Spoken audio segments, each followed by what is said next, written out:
අනේ බලනව තමුසේ බඳින්න කලින් මාව හැමතැනම එක්කගෙන ගියා. තමුසේ දැන් මාව කිසිම තැනක එක්කන් යන්නේ නැහැ. හැමදාම මට මේ ගෙදරට වෙලා බත්තම්බ ඉන්න බෑ මිනිහෝ. අනේ ගෑණියේ උඹට මේ මොකද වෙලා තියෙන්නේ? බඳින්න කලින් උඹටම කිව්වේ සම්බෝලයි බතුයි කාලා හරි අපි දෙන්න ජීවත් වෙමු කියලා නේද බං? තමුසෙත් බඳින්න කලින් මට කිව්වේ බැන්දට පස්සේ අරක කරමු මේක කරමු කියලා. දැන් මොන රෙද්දක්වත් නැහැ. අඩුම ගානේ කෑමකට එළියකටවත් එක්කගෙන යන්නේ නැහැ. මම තමුසේ කියපුවට රැවටුණා නෑ. ගෑණියේ උඹට තේරෙන්නේ නැද්ද? දවසට ගන්න පඩියෙන් කොහොමද ඔවා කරන්න කියලා? මට පුළුවන් විදියට උඹට මම කන්න බොන්න දෙනව නේද බං? මට තේරෙන්නේ නෑ ජුන්ඩෝ. මම සල්ලි කොහෙන් හොයන්නද කියලා. අපේ ගෑණි සැලොන් යන්න ඕන කියලා සල්ලි ඉල්ලනවා බං. ගෑනු කොහොමත් ඔහොම තමයි බණ්ඩෝ. බඳින්න කලින් බෝපැල වගේ ඉන්නේ. බැන්දට පස්සේ යක්ෂණියෝ වගේ වෙනවා බං. ඒකනම් ඇත්ත තමා බං. හැම ගෙදරකම මේ දේ නේද බං වෙන්නේ.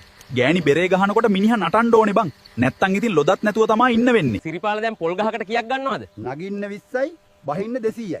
ඒ මොකද්ද බං ඒ හරුපේ? නග්ගන්න ලේසි වුණාට බස්සන්න අමාරුයි.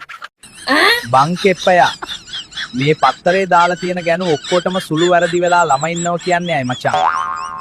ඕක හරියටම දන්නව අර අක්කගේ නහපන්. අක්කේ ඔයාටත් සුළු වැරද්දක් වේලා ළමයි ඉන්නවද? තෝ ගස් බල්ල ගිහින් අහපිතෝගේ අම්මගෙන්